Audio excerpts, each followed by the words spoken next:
Why was it that silence always felt louder after fear?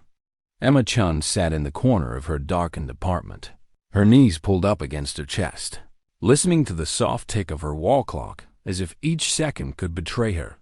The break-in had been 2 nights ago, but she still hadn't slept properly. Every creak of the building, every gust of wind against the window, felt like the echo of boots on hardwood.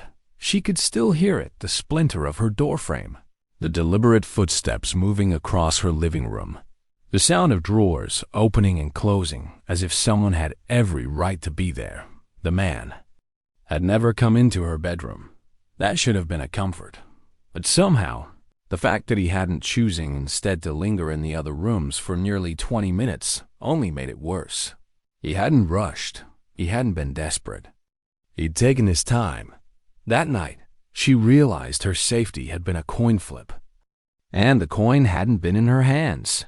The police had said what police often said. Lucky he wasn't violent. Lucky he wasn't armed. Lucky she hadn't confronted him. Lucky. The word replayed in her head until it curdled into something bitter. Luck wasn't safety. Luck wasn't control, and control was what Emma needed most. Because in those frozen 20 minutes, she had felt more powerless than she ever had in her 23 years. She tried to bury herself in her work again, debugging endless lines of code at her Seattle startup, escaping into logic and algorithms where every problem had a solution if you just looked hard enough. But the illusion of security had been broken. Walking home in the rain, she noticed every shadow, every stranger's gaze. She double-checked her locks, then triple-checked them, but still jolted awake at 2 a.m. with her heart racing. 2 days later, almost without realizing how she'd decided, Emma drove out of the city and found herself staring at the glass and steel front of Precision Point Range.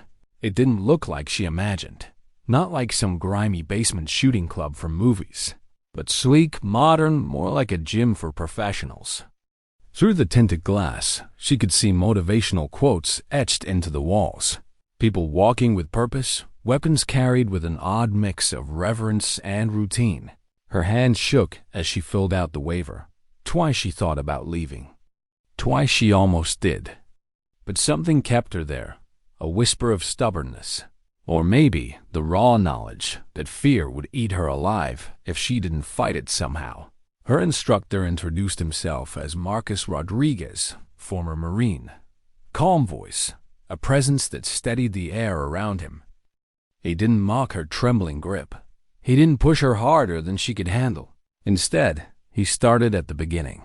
How to check a chamber, how to stand without tension, how to breathe without rushing.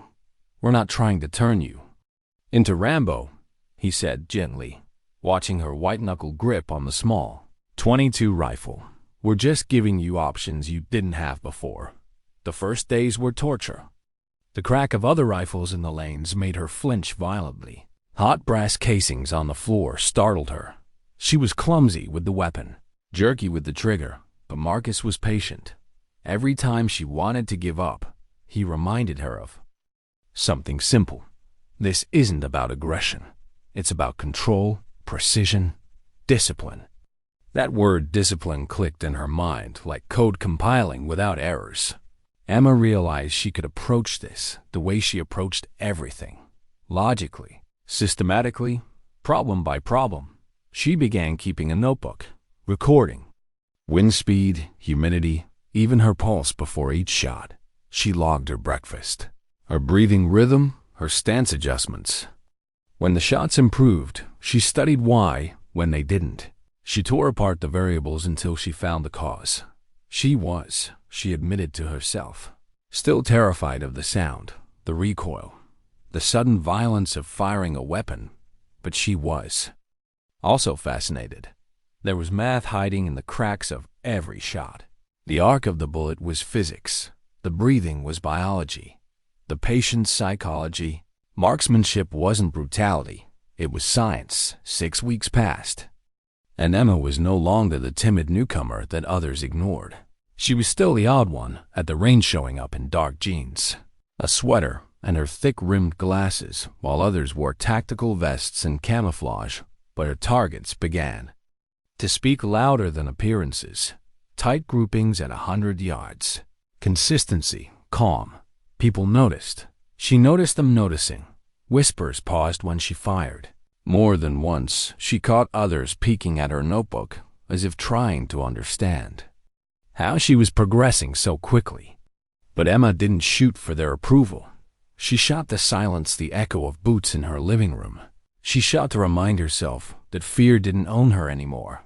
What she didn't realize was that she had already drawn the attention of someone who saw further than the rest.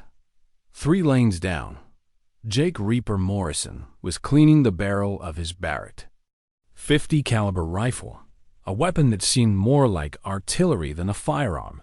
His presence radiated quiet authority, broad shoulders, calloused hands, eyes that had seen things most of the shooters in this polished facility could never imagine.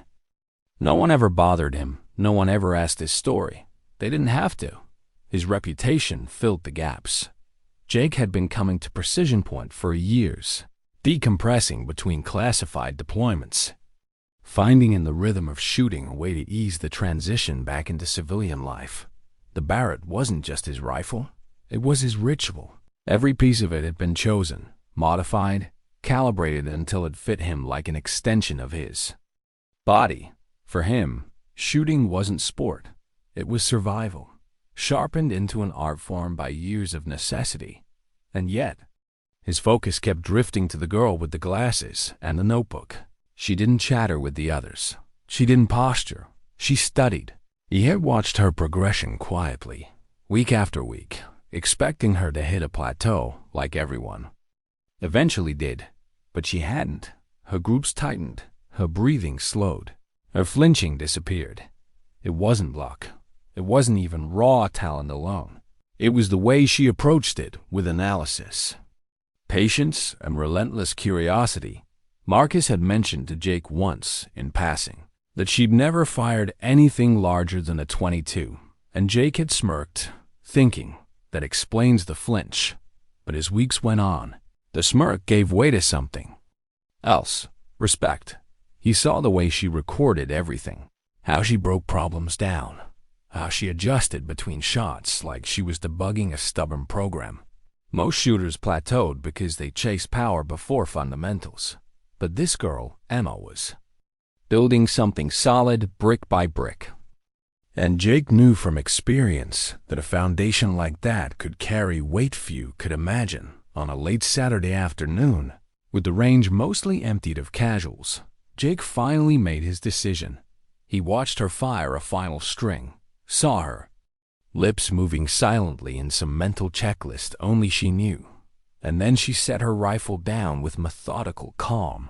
He stepped over, his shadow stretching across her shooting lane. "Think you can handle something with a little more kick?"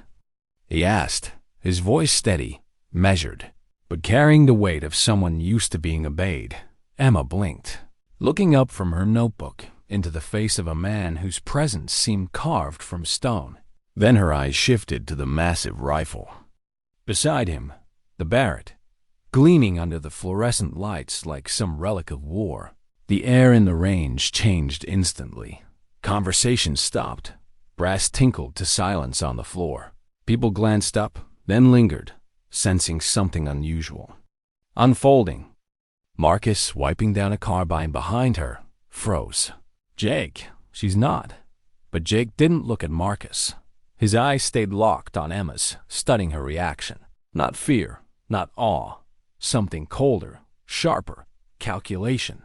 And in that instant, Jake knew she wasn't here by accident. What no one in that range knew, what even Emma hadn't yet admitted to herself, was that everything she had done since that night in March was building toward this exact moment. The moment where someone would test not just her skill, but her resolve. Emma closed her notebook, rested her hands on the table. Her voice was quiet, steady. "What's the range?" Why did the room fall so quiet when he asked? Emma felt the weight of every gaze on her. The man standing before her wasn't just another shooter. His presence carried authority. the kind that made even seasoned veterans at the range step back. A little. She didn't know his story, not yet, but she could sense it. Years of command lived in his posture, the way he didn't waste words, the way he didn't ask, he challenged. Her eyes drifted again to the weapon beside him. It wasn't just a rifle. It was a beast of steel and engineering, a machine so far beyond the slim .22 she had trained with that it might as well have been from another planet. Nearly 5 feet long, heavy, angular, the custom muzzle brake alone looked as though it belonged on a piece of artillery. The scope glinted with quiet menace. Marcus finally spoke, his voice tight. "Jake, I appreciate the offer, but she's not ready for that, not even close." But Jake interrupted without shifting his gaze from Emma. "She's already calculating it," he said softly, almost to himself. "You see it in her eyes." Emma swallowed. He wasn't wrong. The moment she saw the rifle, her mind had clicked into gear. Weight difference, recoil, ballistics. She wasn't thinking of fear. She was solving a problem. Still, the question that slipped out of her lips surprised even herself. "What's the range?" A murmur rippled through the onlookers. That wasn't the question beginners asked. Beginners wanted to know about recoil, about noise, about whether the rifle would hurt. But Emma, she was already thinking about the shot itself. Jake's lips curved into the faintest smile. "Whatever you're comfortable with." He paused, then added with deliberate calm, "But let's make it interesting." Without warning, he walked to the target controls and pressed the button. The motorized system hummed, carrying the paper frame downrange, past the 200-yard mark, past 300, past 5. Emma's pulse quickened. The target finally stopped at 800 yards. Gasps filled the room. Emma's instructor stepped forward in protest. "That's not reasonable. She's never—" Jake's voice cut him off. Not harsh, but unyielding. "She's never had the opportunity." Then, quieter, almost reverent. "But she has the fundamentals, and fundamentals don't lie." Emma looked at the target through the glass. At that distance, the bullseye seemed barely larger than a pinhead. 800 yards meant bullet drop measured. In feet, wind drift that could turn precision into failure. Even the Earth's rotation mattered. And yet, she felt the familiar calm sliding into place. The same calm she'd found when debugging code at 3 in the morning. When the world blurred away until it was just her, and the problem stripped down to pure logic. Jake lowered himself beside the Barrett, his hands moving over the weapon with the precision of someone who had done this ritual 1,000 times. He spoke as he worked, his tone not condescending but matter-of-fact, as if speaking to a peer. "This isn't just a bigger rifle. It's a different universe. The 50 BMG cartridge generates over 13,000 foot-pounds of energy. Your .22 produces maybe 1% of that. The recoil will try to throw you back. The muzzle blast will feel like a cannon." Emma nodded once. She had already read the numbers. She knew the physics. But hearing them in his steady voice made them real. The trigger's set at 2.5 pounds, crisp, smooth. It'll surprise you if you let it. Scopes dialed. For 800, don't fight it, trust it. She absorbed each word, cataloging details, her mind quietly simulating the process. Then Jake added something unexpected, lowering his voice so only she could hear. "This isn't about impressing them. Forget the crowd, forget me, forget Marcus. There's just you and the math." Emma lowered herself behind the Barrett. The rifle felt massive, a slab of steel pressing into her shoulder, but the bipod grounded it, the weight settling into the bench. The glass of the scope lit her eye with clarity unlike anything she'd seen before. 800 yards away, the bullseye floated, impossibly small. She drew 3 deep breaths. Just as she had trained, on the third, she let the air half out and held it, her heart slowing to that steady rhythm she had practiced night after night. The range was silent. People stood in a half circle behind her, holding their breath. Even the ventilation hum seemed to fade. Emma's finger found the trigger. Her mind broke the moment into steps. Sight picture. Breathing, squeeze, follow through, and then she pressed. The world detonated. The Barrett roared with a sound that punched through her chest. A shock wave of air rattled the tables, pressed against her skin. The recoil slammed into her shoulder like a hammer. But her position held. Smoke curled, and the acrid tang of powder filled the air. Time seemed to fracture. Emma stayed locked on the scope, following through, as if nothing else existed. Jake was already behind his spotting scope. His breath caught. He adjusted, squinted. Silence stretched into eternity. Then, his voice, low but carrying through the range. Holy hell. Every head turned.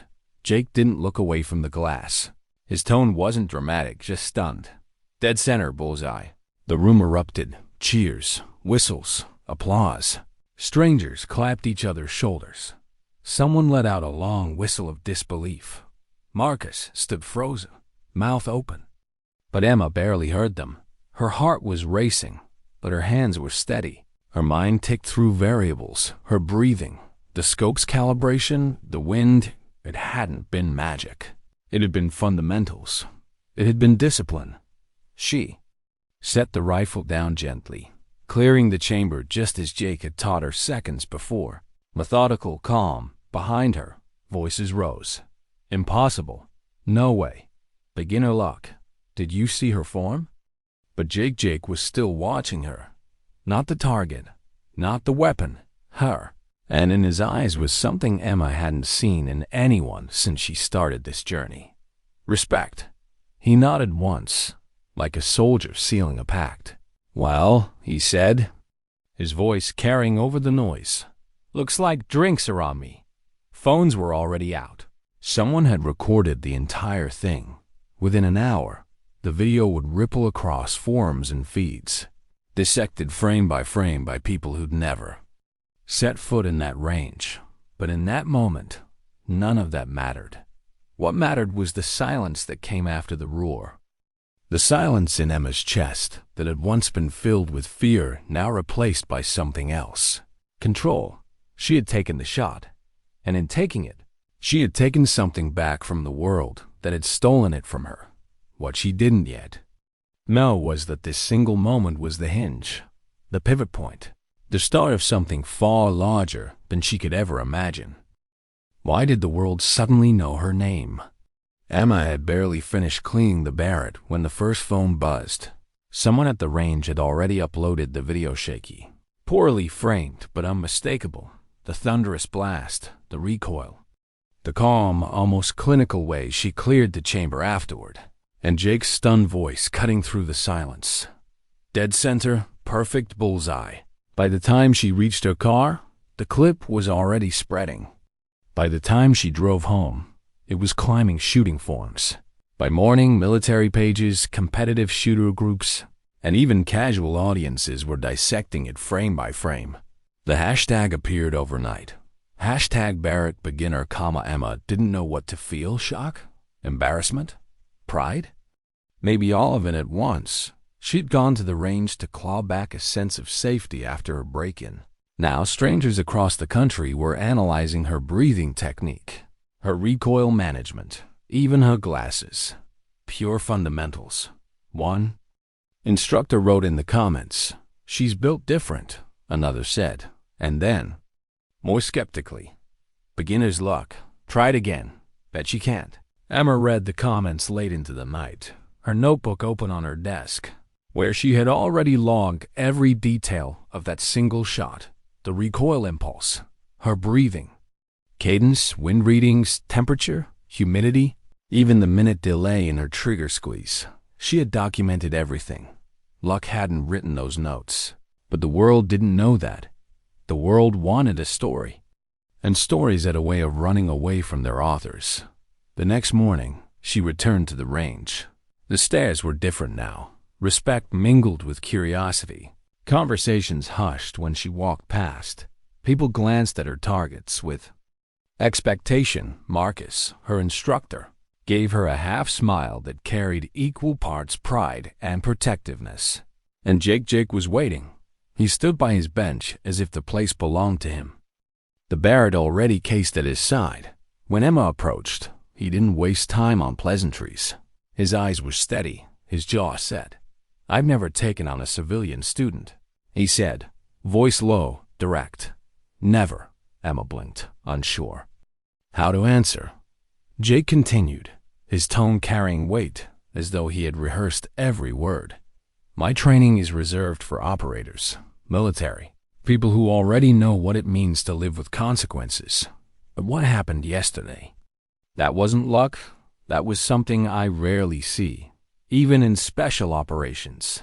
Emma's throat tightened. She wanted to laugh, to tell him he was exaggerating. She wanted to dismiss it as coincidence. But deep down, she knew he was right. The shot hadn't surprised her. It had satisfied her. "You're offering to train me?" she asked quietly. Jake shook his head once.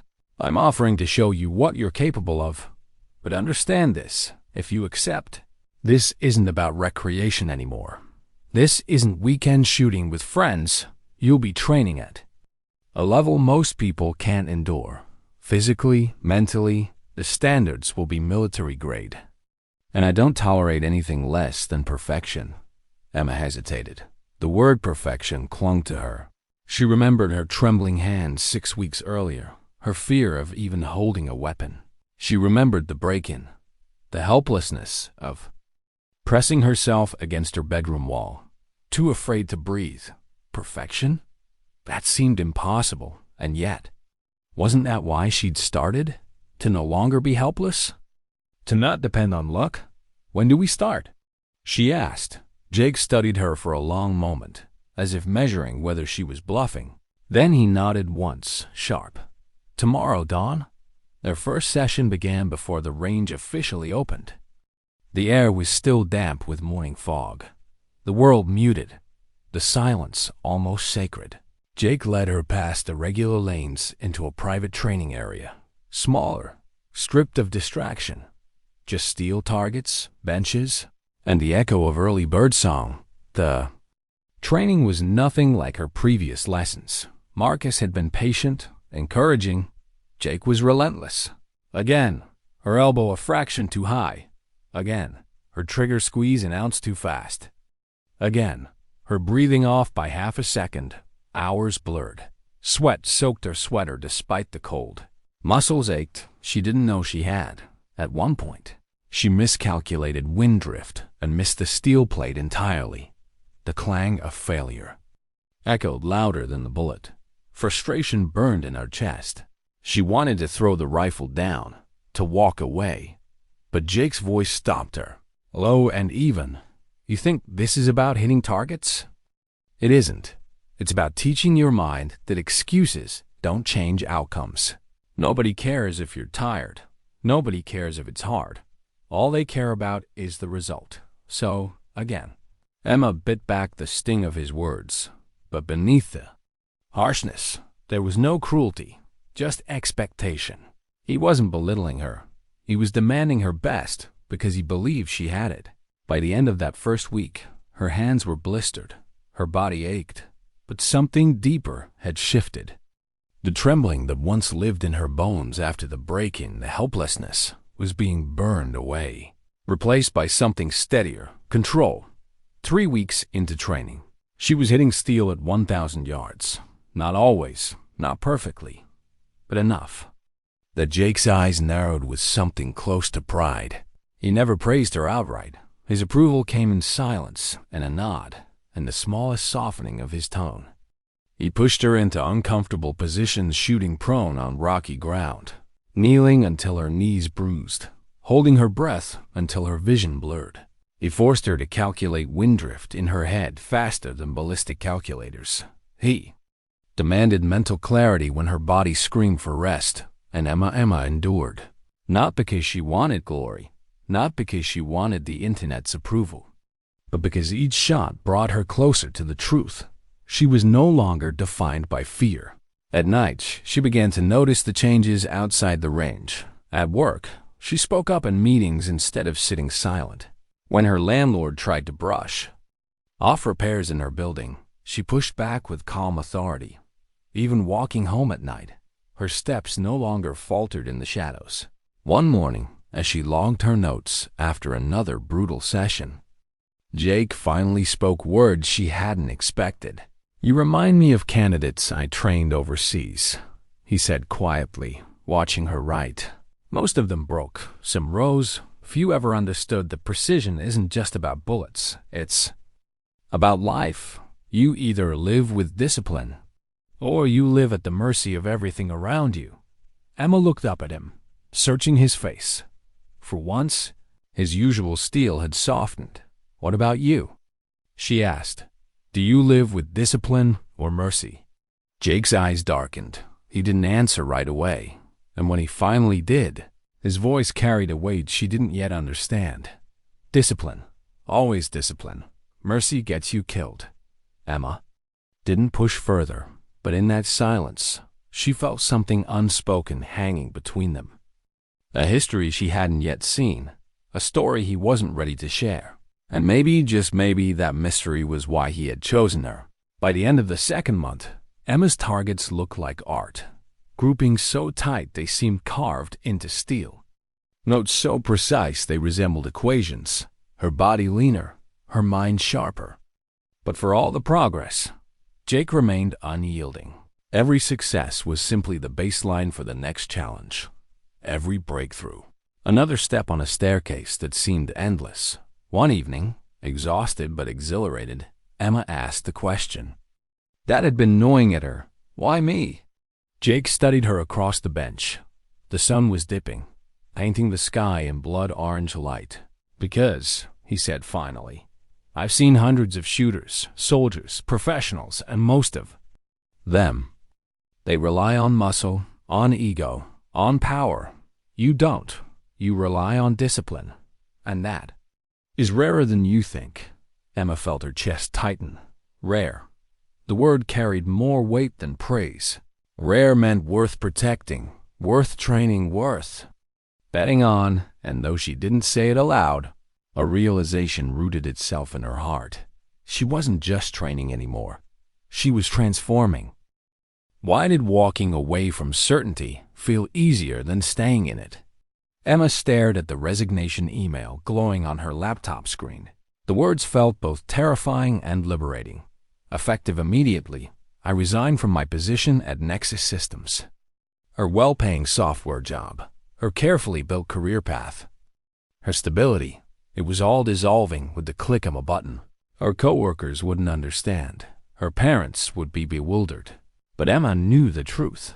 She wasn't the same woman who had cowered in her bedroom 6 months ago. She wasn't. The same woman who had trembled at every gunshot in the range. She had found something deeper: discipline, control, the kind of confidence that no office, no paycheck, no boardroom could ever give her. And now she wanted to test it. Jake hadn't pushed her into it. If anything, he had cautioned her.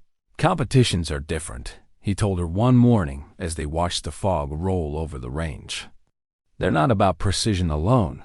They're about pressure. Distractions, chaos, people watching, waiting for you to fail. A missed shot doesn't just mean a lost point. It becomes a story. Are you ready for that?" Emma had answered without hesitation. "I need to know." The weeks leading to the National Precision Rifle Championship were a storm of preparation. The event would be held in the Colorado mountains. 3 days of grueling stages designed to break shooters down to their rawest skill. Targets from 300 to 1,200 yards. Firing from unstable positions, rooftops, rocks, fences. Calculations under time limits. Wind gusts that could betray even the best. Emma threw herself into training with the same methodical rigor she had once devoted to debugging code. She studied past stage layouts, memorized potential problem scenarios, and drilled until her muscles screamed. She practiced shooting off ladders, barrels, even the hood of Jake's truck, because in competition, predictability was an illusion. Jake pushed her harder than ever. Again, the word echoed daily. Each repetition carving her precision deeper. If her grip slipped, he made her repeat the drill. If her calculation lagged, he erased the slate. Sometimes she wanted to scream. At him to tell him she was only human, but every time she hit the steel at 1,000 yards, every time she adapted to a crosswind without hesitation, she realized he was right. Perfection wasn't about never failing. It was about refusing to accept failure as the final word. At night, when exhaustion pressed down like weight, she'd glance at the framed target above her desk, the first Barrett bullseye. She kept it not as a trophy, but as a reminder. Discipline had brought her here. Discipline would carry her further. The championship atmosphere was unlike anything she had experienced. Competitors milled around in gear that looked more suited for deployment than sport. Military snipers, law enforcement teams, seasoned civilians with sponsors embroidered on their jackets. They looked at her dark jeans, plain jacket, thick-rimmed glasses, and dismissed her almost instantly. She overheard whispers. "That's the Barrett girl. Internet fame doesn't mean competition skill. Let's see how long she lasts." For a moment, the old Emma resurfaced, the one who had shrunk at the briefing table at work, the one who avoided eye contact in crowded rooms.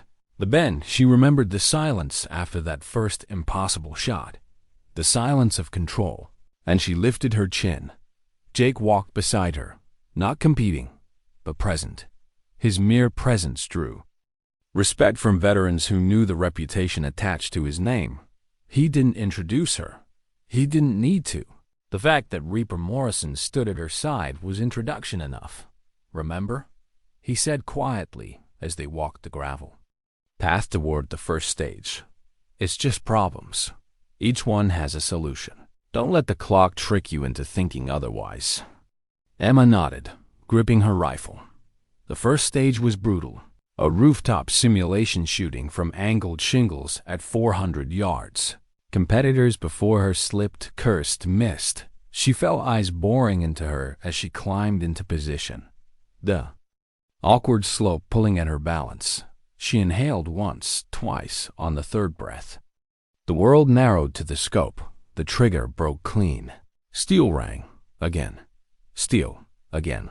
When the buzzer ended, the range officer called her score high, higher than most. A ripple of surprise moved through the crowd. By the end of the first day, Emma was in the top 10. That night, lying in her rented cabin, she stared at the ceiling. Her body ached. Her mind buzzed. She wanted to be proud. She wanted to believe she belonged. But doubts crept in. What if today was a fluke? What if tomorrow exposes me? What if the internet was right? What if I'm just luck dressed as discipline? She turned to her side and saw her notebook. Pages of calculations, diagrams, self-critiques, proof. This wasn't luck. This was work. Jake's words echoed. Nobody cares about excuses, only results. She closed her eyes and slept. Day 2 was worse. Longer stages, shifting winds, elevation changes that warped trajectories. At one point, she dropped 3 shots in a row. The sting was sharp, the whispers immediate. Doubt clawed, but Jake caught her eye from the sidelines. He didn't shout. He didn't lecture. He just tapped his temple once, and she did. She recalculated, adjusted, slowed her breathing until her pulse no longer shook the crosshairs. The next shot hit steel, then the next, then the next. By evening, she was in 4th place. The final day dawned cold and sharp. The last stage loomed, 1,200 yards. Crosswind gusting unpredictably. Shooters had minutes to calculate, fire, and adapt. Even veterans were nervous. Emma's heart hammered as she took her position. Through the scope, the target shimmered in the mountain air. Impossibly small, her mind broke it down. Wind, elevation, humidity, bullet drop. She adjusted. Checked, breathed. The crowd was silent. Hundreds of eyes on her. She squeezed. The Barrett roared. Through the glass, the bullet arced invisibly across the valley. Time stretched. Then steel rang. Dead center. A second shot. Another hit. Third shot. Another. By the buzzer's end, she had done what almost no one else managed. 343. Perfect bullseyes at 1,200 yards. The range officer raised his hand, his voice loud and clear. "First place, Emma Chun." The crowd erupted. Competitors who had dismissed her now clapped. Veterans who had doubted her now nodded. Jake stood with his arms crossed, expression unreadable, but his eyes carried something rare. Pride. Emma's knees almost buckled, not from exhaustion, from the weight of realization she had done it. She had walked into a world that said she didn't belong, and she had carved her place with precision. But in the quiet after the cheers, as she packed her rifle and notebook, she knew the real victory wasn't the trophy. It was the knowledge that she had stepped beyond fear, beyond doubt, into control, and control, she realized, was freedom. Why did victory feel heavier than failure? The applause was still echoing in Emma's ears days later. Long after the Colorado mountains had faded in her rearview mirror, she should have felt triumphant, ecstatic even. First place against seasoned professionals. A nobody-turned champion.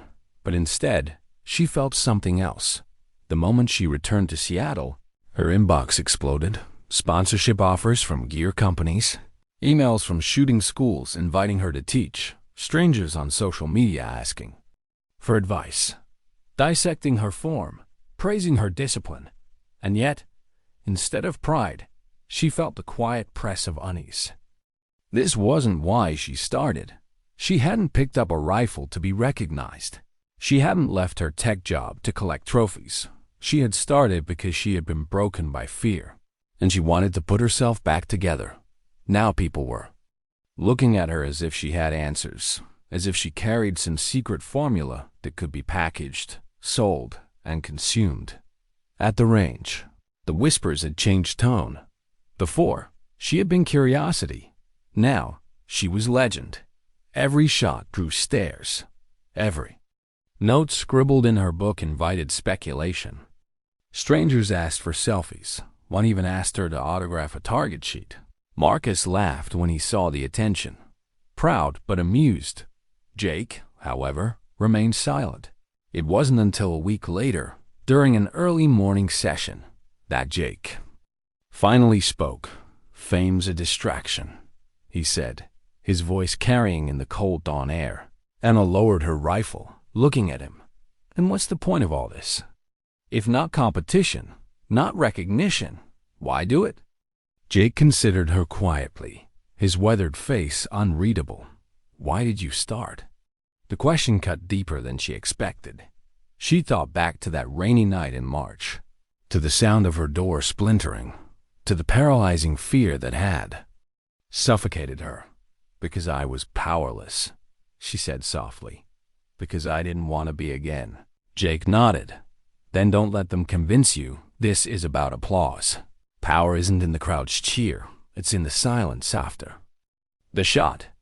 It's in knowing you're ready when the world isn't." Emma absorbed the words, letting them settle. He was right. Competitions, trophies, hashtags, they weren't the real prize. Control was, discipline was. But if that was true, then maybe she needed to share it. Not for fame, for something bigger. 2 months later, Emma signed the lease on a building an hour outside the city. A repurposed warehouse, all concrete and echoes, but with enough space to transform into something new. She used her winnings, combined with sponsorship deals she accepted selectively, not the flashy ones, but the ones that aligned with her vision. The sign above the entrance read, "Precision Dynamics Academy," her motto etched in clean steel. Letters across the lobby wall. Sometimes the most dangerous person in the room is the one nobody expects. Jake stood beside her as the first coats of paint dried on the walls. He hadn't smiled, not once, during the weeks of planning, but she noticed the way he lingered at the range diagrams she had drawn, the training schedules she had drafted. He was invested, whether he admitted it or not. "You're building something," he said finally, his tone carrying a rare note of approval. "Not just for yourself, for others. That matters." Emma exhaled. "But what if I'm not ready to lead? What if I'm not good enough to teach them?" Jake shook his head. You're not teaching them to be you. You're teaching them to find themselves. That's the difference. The academy opened with a whisper, not a roar. A handful of students at first, law enforcement officers hoping to sharpen their skills, competitive shooters curious about her methods, and a few ordinary citizens who wanted to conquer their own fears. Emma approached each with the same discipline she brought to every shot. She didn't promise miracles. She didn't promise greatness. She promised fundamentals, control, patience, and to her surprise, they listened. She saw herself in them. The trembling hands, the doubt, the frustration when a shot veered wide. And she treated them the way Marcus had once treated her, with patience. But she also carried Jake's lessons, demanding discipline, stripping away excuses, pushing them to face discomfort. One night, after a particularly grueling session, she found herself alone in the quiet range, staring at the target still pinned. Downrange, Jake's voice broke the silence behind her. You're doing what I never could. Emma turned. What do you mean? He leaned against the wall, arms crossed. I trained soldiers, men and women already committed to the uniform. But I never brought this to civilians, never believed they could handle it. You're proving me wrong. There was no pride. In his tone, no grand declaration. Just quiet acknowledgement. Emma swallowed. She had never thought of it that way. She wasn't just teaching people to shoot. She was teaching them what she had learned herself. That discipline, once earned, could bleed into every corner of life. As weeks turned into months, Precision Dynamics Academy grew. Word spread.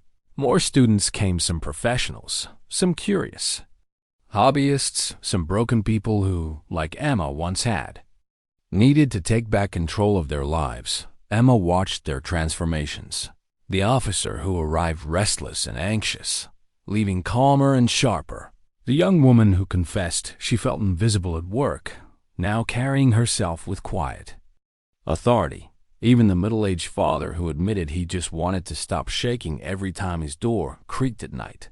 Each story reminded Emma why she had walked away from everything else. Yet with growth came weight, responsibility pressed heavier on her shoulders. What if she failed them? What if she gave someone false confidence and it cost them when it mattered? One evening, after dismissing her last class, she lingered at the range. Staring at the first Barrett bullseye framed on her office wall, she remembered the fear that had driven her there, the trembling hands, the sleepless nights, and she realized something. She would never be free of doubt. But maybe that was the point. Discipline wasn't the absence of fear. It was the act of moving through it. Jake entered quietly, watching her study the target. He didn't speak at first, just stood beside her, his presence steady. Finally, he said, "This," he gestured at the academy, "the students, the future. This is bigger than me, bigger than you. Don't forget that." Emma nodded. "Eyes still on the bullseye. I won't." Months later, the academy's reputation stretched beyond state lines. Emma received invitations to conferences, military interest in her methods. Even television requests, she turned most of it down. Publicity wasn't her goal. Instead, she doubled down on her philosophy. Every student left with fundamentals, with discipline, with control, and slowly, word began to spread not just of her skill, but of her quiet resilience. Not the woman who had beaten professionals in a single year, not the viral Barrett beginner, but the woman who taught people to find the silence after fear. Why did success feel lonelier than failure? The academy was thriving. Word of mouth carried further than Emma had ever imagined. Students arrived from across the country, police officers, competitive marksmen, even a few soldiers on leave who had heard whispers of a civilian instructor whose fundamentals rivaled the military's best. Every class began the same way, not with bravado, not with speeches about toughness. Emma would stand in front of the group, glasses slipping down her nose, and ask quietly, "Why are you here?" The answers varied: to win my next competition, to stop flinching on the job, to feel safe at night. and each time she nodded with calm understanding, because she knew that behind every bullet, behind every shot, there was always something deeper than a target. Her teaching wasn't flashy. She didn't perform trick shots. She didn't show off. She taught fundamentals with the same precision that had saved her when she was drowning in fear. And students listened, because what she offered wasn't heroics, it was control. But with every new face came new weight. What if she failed them? What if someone took her lessons, applied them recklessly, and paid the price? Sometimes at night, she lay awake in her apartment, staring at the ceiling, wondering if she had stepped into shoes too big to fill. Jake noticed the shift before she admitted it to herself. "You're carrying it wrong," he said one morning. After class, Emma turned, wiping sweat from her brow. Carrying what?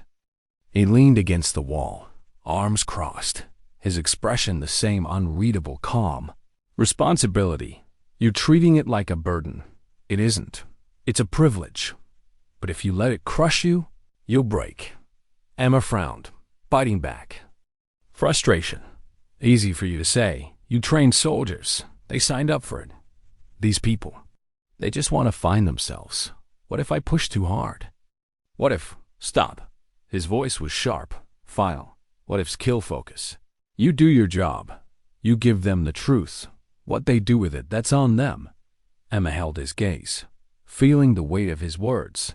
There was no softness in him, no room for self-doubt. But beneath his steel, she sensed something else. Experience, scars. Later that evening, as she locked up, she found Jake sitting alone in the dim training hall, the Barrett across his lap. He was staring at nothing, the weapon resting like an old memory.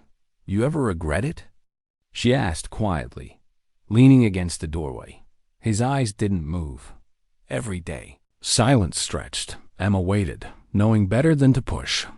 Finally, he continued, voice low, almost broken. "But regret isn't weakness. It's proof you're still human. The trick is not letting it own you." Emma stepped closer. For the first time, she noticed the faint scars running along his forearm, half hidden beneath his sleeve, thin, jagged lines.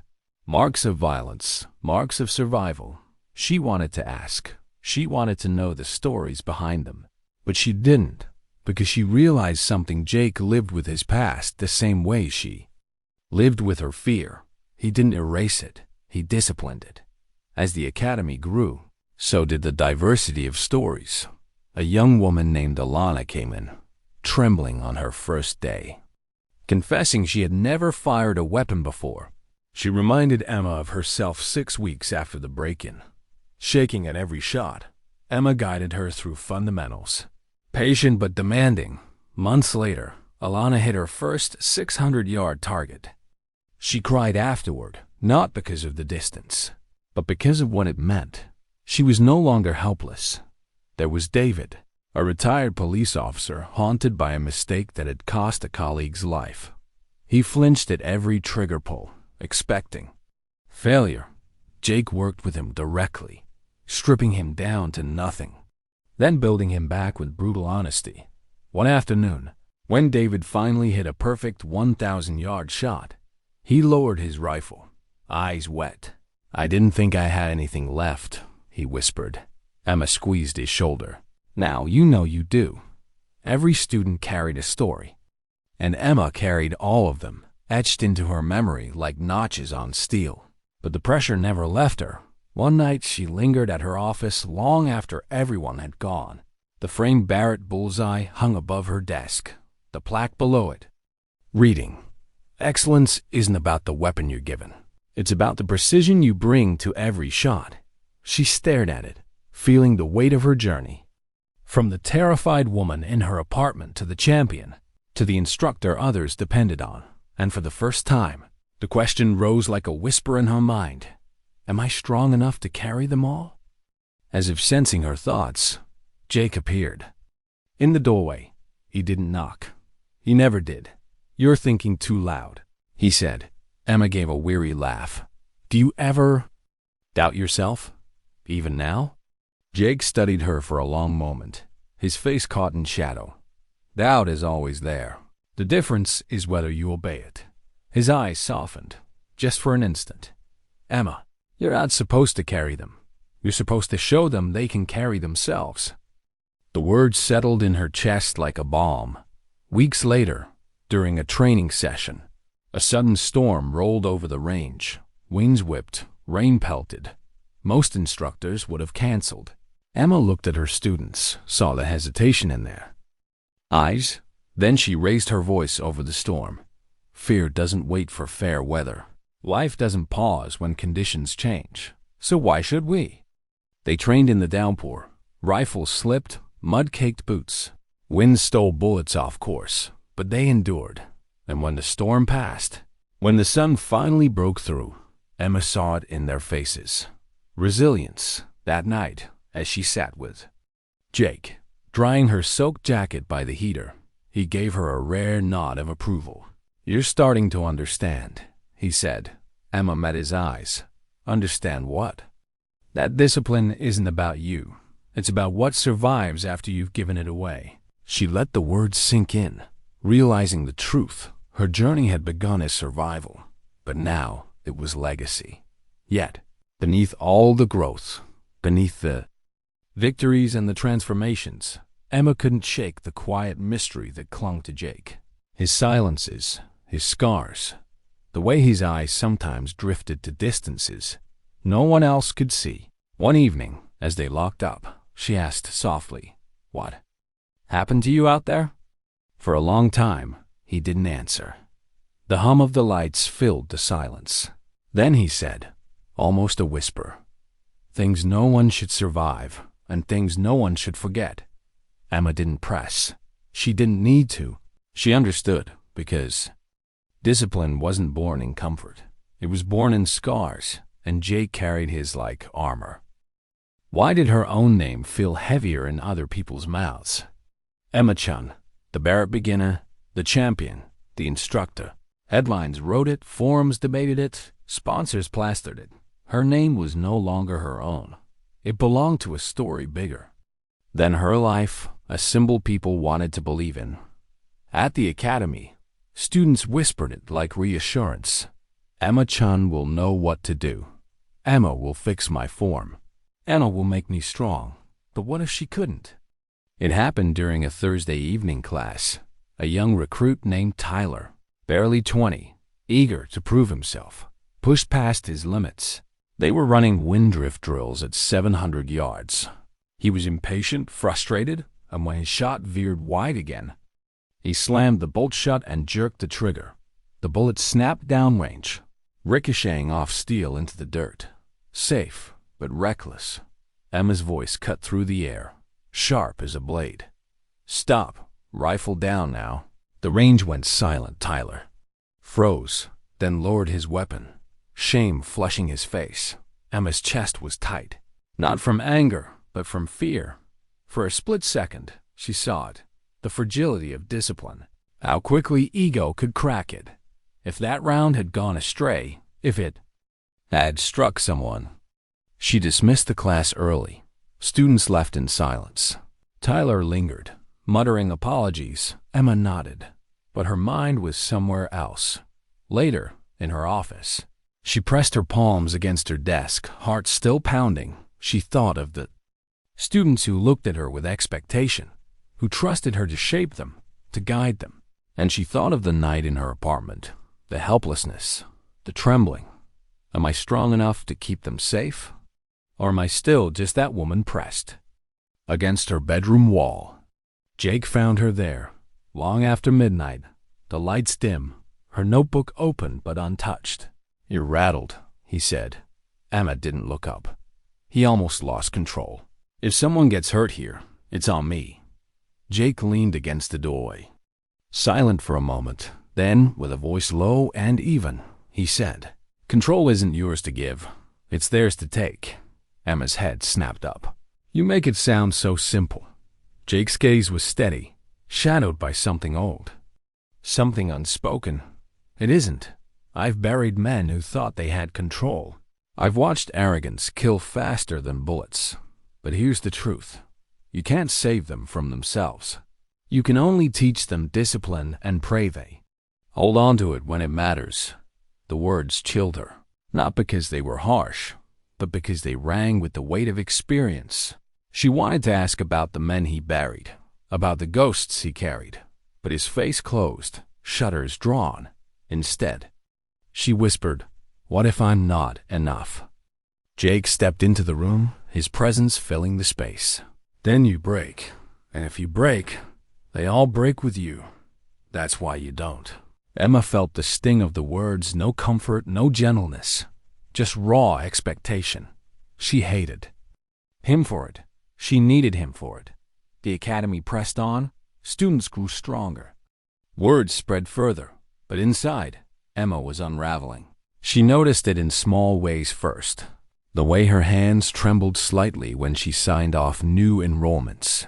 The way her breath caught when she corrected a beginner's unsafe grip at night. She woke in cold sweats, heart pounding, reliving the sound of Tyler's bullet cracking wide. One evening, as rain battered the academy roof, she sat alone in the training hall, rifle laid across her lap. Her reflection stared back from the scope. Glass tired, strained, carrying more than she had ever intended. Jake entered, as he always did. Without knocking, he studied her. Then the weapon. "You're cracking," he said. Emma laughed bitterly. Always so poetic. "I've seen it before." Jake continued. "Leaders who carried more than they could. It doesn't end well." Emma's voice rose, sharper than she intended. "Then why did you choose me? Why hand me that rifle? Why start me down this path if all it does is break me?" The silence after her words was heavy, almost suffocating. For once, Jake didn't answer immediately. His jaw clenched, his eyes darkened. Finally, he spoke. "Because you reminded me of someone I lost." The words hit like a shot. Emma froze. Jake turned away, his face hidden in shadow.